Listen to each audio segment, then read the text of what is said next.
So by what metric should we measure the success of COP27?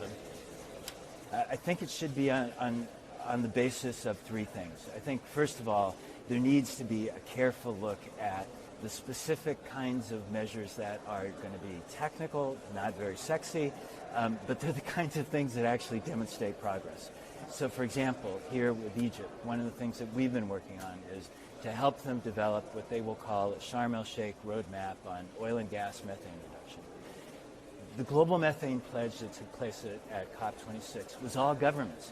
Governments don't operate in reducing methane.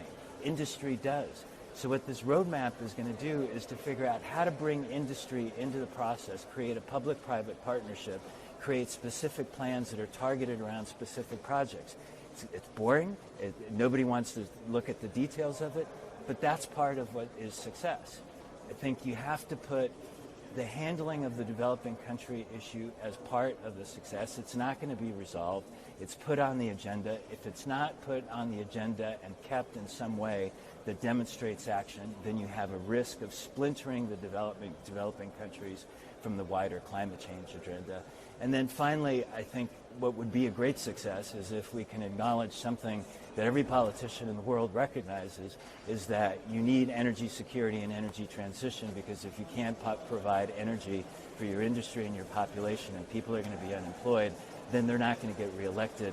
It's going to be politically unviable. And somehow we've got to come to an understanding that these two things have to proceed together. And how do we do that as opposed to putting us into a constant conflict? So just on this topic of energy security versus energy transition, President Biden, as we speak, in the full throes of a midterm election battle, last week he said oil companies need to stop drilling, and then only a couple of days later said they need to be pumping more. Have the Democrats lost control of the energy narrative in the United States?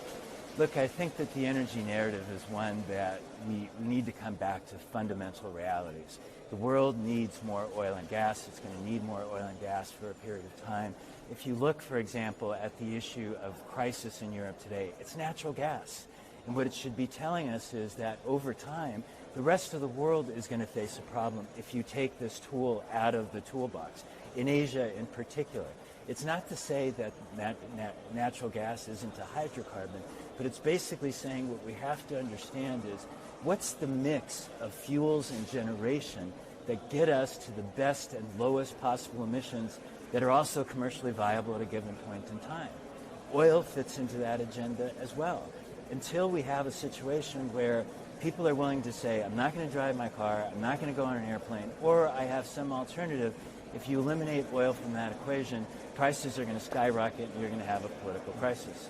And so the reality here is that we face a need to understand how to maintain access to those hydrocarbons, how to reduce the carbon content of them, for example, on carbon capture, and at the same time build up the transitional capacity, because if we only focus on energy security, then we're really going to mess up as well, because we'll never make the transition. And if we're only focusing, for example, on an energy transition and say you don't need hydrocarbons at a point in time where people are driving cars and taking airplanes, then we've got an economic problem and a political problem.